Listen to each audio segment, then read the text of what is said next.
Poetica के लिए एक बार जोरदार तालियां, उनके जो बैंड है उनके लिए जोरदार तालियां, और उनकी जो सबसे खास कोई दीवाना कहता है।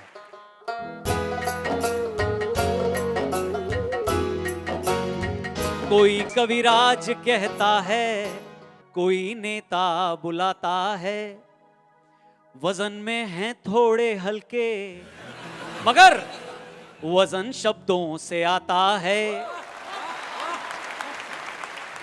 मगर दिल्ली की पॉलिटिक्स की तुम भाई बात मत करना, आदमी चाहे जैसा हो पाप सबसे हो जाता है। Please put your hands together with a big round of applause, Kumar विश्वास जी। तालियां बजती रहनी चाहिए।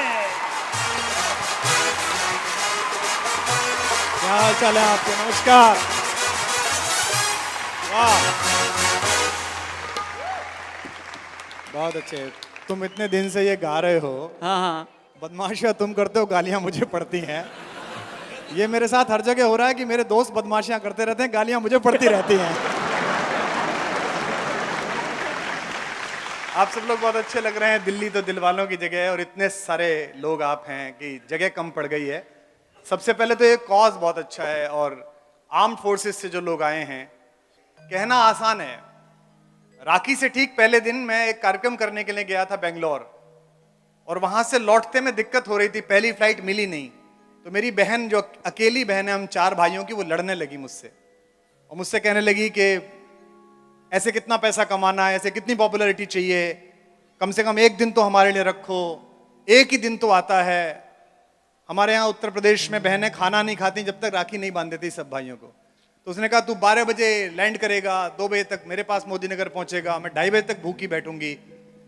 बहुत देर सुनने के बाद मैंने उससे कहा कि अच्छी बात है, मैं 2:30 बजे पहुंच जाऊंगा, लेकिन थोड़ा सा ये भी सोच के देखो कि इस देश की सीमाओं पर लगभग 10 लाख भाई ऐसे हैं जिनके बारे में ये पता नहीं है कि कलाई वहीं रह जाएगी कि घर तक लौट कर आएगी। तो कहना आसान है लेकिन मुश्किल काम है, और ये मुश्किल काम आज इस फाउंडेशन ने किया है। इसके लिए मैं आभार व्यक्त करता हूँ। श्याम जी बैठे हुए हैं, हमारे बहुत आदरणीय पुराने मित्र बैठे हुए हैं, सब परिचित चेहरे यहाँ पर हैं। आप सबको प्रणाम करता हूँ। राजनीति पर कोई टिप्पणी करूंगा नहीं, इस लायक हम बचे भी नहीं।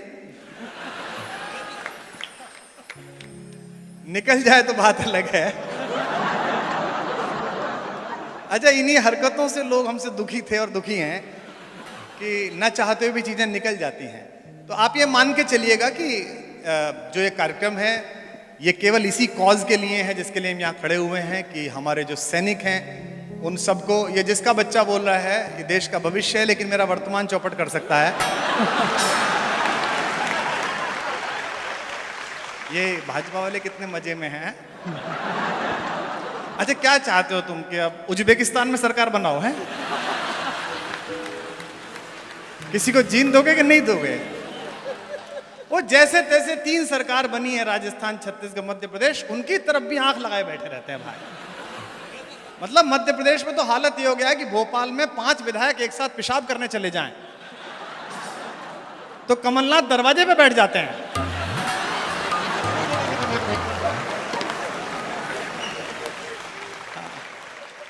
उनको लगता है कि ऐसा नहीं हो पीछे की खिड़की से अमित शाह निकाल के ले जाए।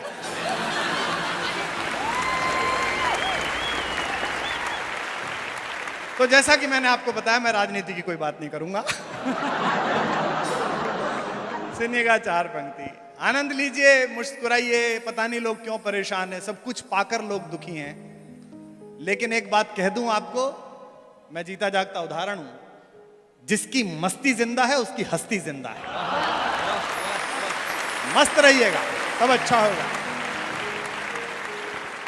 कि जवानी में कई गजलें अधूरी छूट जाती हैं, कि जवानी में कई गजलें अधूरी छूट जाती हैं। मैंने ये 2 बार पढ़ा है, जब तक सब वाह नहीं करेंगे अपन यही पढ़ेंगे। जवानी में कई गजलें अधूरी छूट जाती हैं, कई ख्वाहिश तो दिल ही दिल में पूरी छूट जाती है। नया पढ़ रहा हूं। कई ख्वाहिश तो दिल ही दिल में पूरी छूट जाती है। जुदाई में तो मैं उससे मुकम्मल बात करता हूं। अब संभालना। जुदाई में तो मैं उससे मुकम्मल बात करता हूं। मुलाकातों में सब बातें अधूरी छूट जाती है। मुलाकातों में सब बातें अधूरी छूट जाती है। मुलाकातों में सब बातें अधूरी छूट जाती है। मैं 4 पंक्तियां सुनाता हूं। वादा कर रहा हूं आपसे, जो लोग इस हॉल में, पत्रकार बंधु, वेब पोर्टल के लोग, रिकॉर्डिंग करने वाले, ये सोच के आए कि कुमार विश्वास कोई बोलेगा, एक प्रोग्राम है शहीदों के लिए, वॉर विडोज के लिए, और लकीली वहां भाजपा के कुछ लीडर्स हैं, तो बिल्कुल इस गलतफहमी में मत रहना। मैं एक भी नाम नहीं लूंगा और सब बोलूंगा। अब पहली लाइन सुन के आप वहां करके बता देना, मैं समझ जाऊंगा कि आप समझ। सुनिए, इनकी भी पार्टी एक कवि की बनाई हुई है, अभी तो यहां पहुंचे हैं ये। जब पूज्य अटल बिहारी वाजपेयी जी का शव अपने अंतिम गंतव्य तक जा रहा था, तो मैं आज तक पर था, तो किसी पैनलिस्ट ने कह दिया कि दक्षिण पंथ के भीष्म पितामह जा रहे हैं। तो मैंने कहा यह तुलना गलत है, क्योंकि भीष्म ने तो अपने सामने अपने दोनों पक्षों को समाप्त होते हुए देखा। अगर 1980 में सागर के किनारे अकेले बोलने वाले एक आदमी जिसने कहा था कि उजाला निकलेगा, अंधेरा छटेगा, कमल खिलेगा, अगर उसके पीछे एक प्रधानमंत्री और उसकी पार्टी के 19 मुख्यमंत्री चल रहे हैं, तो हमारे गांव में कहते हैं कि जो पड़पोतों का मुंह देखकर मरता है उसे स्वर्ग में सीढ़ी मिलती है, उस परदादा को सीढ़ी मिलती है। लेकिन एक बात इन नेताओं से भी कहनी है, यहां भाजपा के, आम आदमी पार्टी के, और बचे हुए तो कांग्रेस के भी नेता बैठे होंगे निश्चित रूप से। हाँ, नहीं आजकल बताते नहीं है ना वो। अरे वो हाथ हिलाया, क्या बात, नहीं वो तो अच्छा, अलग अलग पार्टी के लोग बैठे हुए हैं।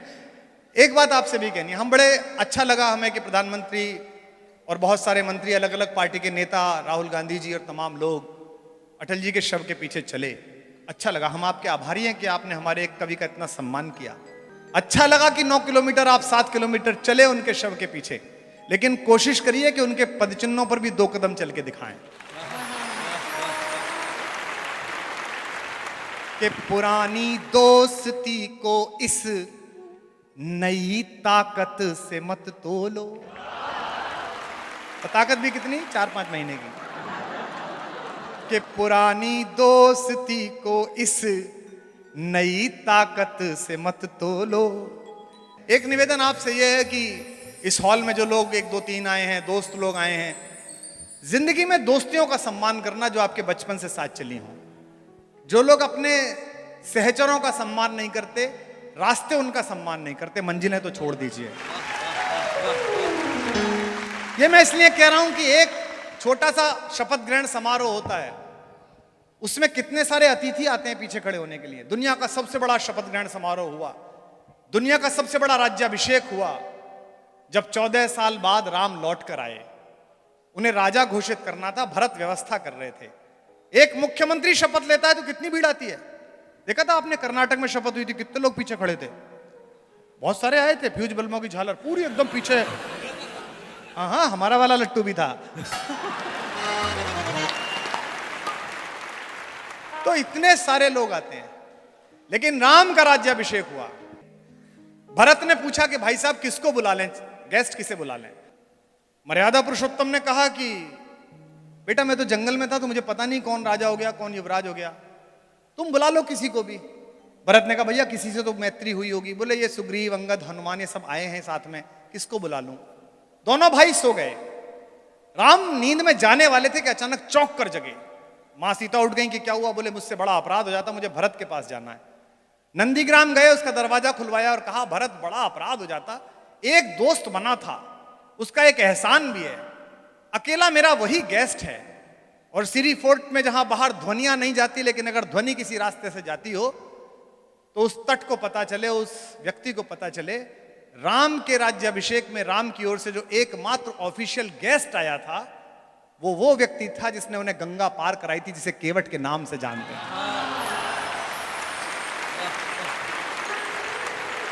इसे कहते हैं मैत्रियां निभाना। और राम कैसे खड़े हो गए उसके सामने, केवट के सामने? देने को कुछ था नहीं, जैसे माल्या के सामने पीएनबी। तो राम पर कुछ देने को नहीं था, लेकिन ये महिलाएं बैठी हैं, भाभियां बैठी हैं, ये चेहरा पढ़ लेती हैं पति का। सीता भारतेश्वरी हैं, उन्होंने अपने पति का चेहरा पढ़ लिया और उन्होंने कैसा काम किया जो दुनिया की कोई स्त्री नहीं कर सकती, केवल भारत की महिला कर सकती है अगर पति संकट में हो। इस पर आप तालियां देना। जैसे ही उन्होंने अपने पति का म्लान मुख देखा, बाबा तुलसी लिखते हैं, पिय हिय हित सिय जानन हारी। अपने पति के हृदय का हित जानने वाली सीता ने क्या किया? मुदित मगन मणि मुंदरी उतारी, अपनी डायमंड रिंग निकाल के दे दी कि ये दे दो गंगा पार कराने के लिए। इसे कहते हैं त्याग। और वो केवट भी ऊंची रकम था, उत्तर प्रदेश का था वो। हम यूपी वाले तो ऊंची रकम होते ही हैं। तो उन्होंने कहा कि भाई ये रख ले, तो केवट बोला जी रहने दो, हम तो स्टाफ के आदमी हैं। राम ने कहा तेरा हमारा क्या स्टाफ? बोले जाति अलग है, काम तो एक ही है। तुम भवसागर पार कराते हो, मैं गंगा पार कराता हूं, काम तो एक। वाल्मीकि लिखते हैं, रामो द्विर न भाषते, राम दो बात नहीं बोलता। राम ने कहा यार तेरा उधार रह जाएगा, चुकाऊंगा कैसे? जो बात कही उस पर पूरा सदन उछल जाएगा। केवट ने कहा उधार छोड़ूंगा नहीं, ले लूंगा। बोले कब लेगा?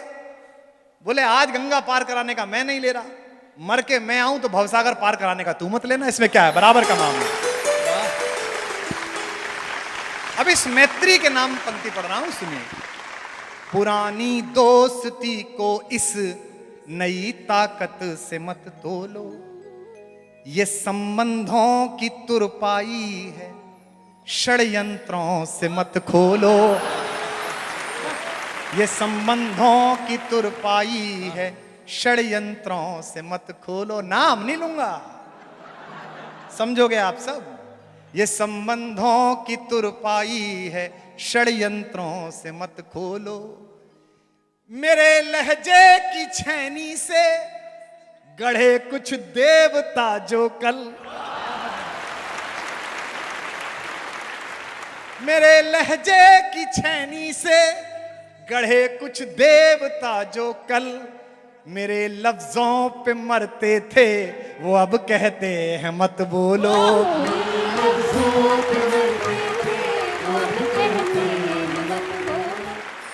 तो ये पाकिस्तान का तनाव जो चैनल दिखाते हैं, ये मूलतः उतना तनाव है नहीं। भारत पाकिस्तान पे मैं केवल एक लाइन समझ पाया हूं, वो आपको ठीक लगे तो मुझे बता देना अपनी तालियों से। फौजी बैठे हैं यहाँ पर, फौजियों के लिए प्रोग्राम है। एक ही बात है हम दोनों में कॉमन, जब भी झड़प होती है, युद्ध होता है, शुरू वो करता है, खत्म हम करते हैं, बस इतना अंतर है केवल। लेकिन एक बात बताऊं, मैं जब सर्जिकल स्ट्राइक हुई तो सुबह सुबह बड़ा अच्छा लगा और हमने तुरंत ट्वीट कर दिया भारत की सेना के लिए। उसके बाद ही रायता प्रारंभ हुआ डुलना। तो